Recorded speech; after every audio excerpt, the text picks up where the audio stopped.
hasn't been too long since Supernatural ended back in the fall of 2020, but even now fans are still reeling from that controversial final hour. After spending 15 seasons and 327 episodes with brothers Sam, Jared Padalecki, and Dean Winchester, Jensen Ackles, as they hunted everything that goes bump in the night, Carry On aired on November 19, 2020, marking the last time we saw the Winchesters on screen together. But did you know that Dean's arrival into heaven wasn't meant to be a solo act? No, Sam wasn't going to die with him, but Dean's stroll through paradise was meant to include a number of former cast members from Supernatural episodes past, all of whom would greet him in the afterlife. For a show that takes death so lightly, even killing the Horseman in the 10th season, it's not surprising that Dean's triumphant entry into the afterlife was meant to include such fanfare. After all, plenty of characters have come back from the dead over the years, some of whom had been dead since the series began. Looking at you, Mama Winchester, so seeing them all in eternity just makes sense. But before we discuss where Supernatural was supposed to go, let's take a quick detour to remember where it went. Supernatural's finale didn't do Sam and Dean justice after Dean dies early on in the series finale of Supernatural. He makes his way to eternity only to appear alongside a rebuilt Harvell's Roadhouse, which burnt down in the Season 2 finale, a version of his trademark Impala, and the original Bobby singer Jim Beaver, who we hadn't laid eyes on in a number of years. Overwhelmed, Dean takes a drive along Heaven's Highway while Sam lives out the rest of a long life on Earth. The brothers reunite in heaven at the very end of the road, ending the series with a heartfelt farewell to fans everywhere. While reviews were generally positive for the long-running show's final hour, not all fans responded in kind.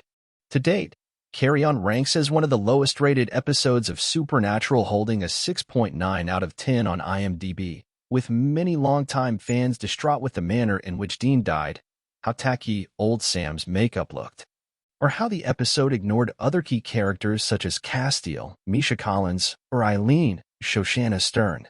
In many ways, Carry On felt more like how the show's earlier years might have ended, complete with a vampire antagonist from the first season, rather than honoring the Winchesters' personal journeys over 15 seasons. Sam getting out of hunting and Dean dying in the field, by getting skewered on a piece of rebar, no less, feels awfully like Season 1, and doesn't exactly do justice to the men Sam and Dean had become.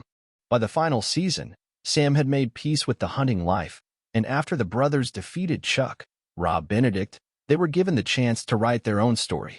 Yeah, one could argue that Sam does just that in the finale, but Dean never gets the chance.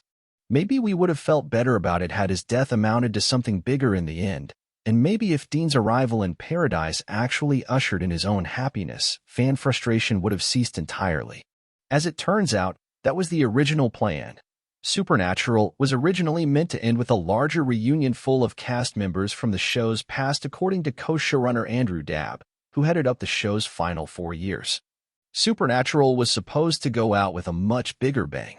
Dean was always going to end up in heaven, and we were always going to see Sam's life in fast forward, Dabb revealed online, explaining that the basic premise of the series finale remained the same.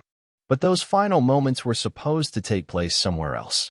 Apparently, when he entered the afterlife, Dean was going to be greeted inside the heavenly Harvell's Roadhouse by all the people the boys had met along the way, which would have included quite a few more characters than just Bobby Singer.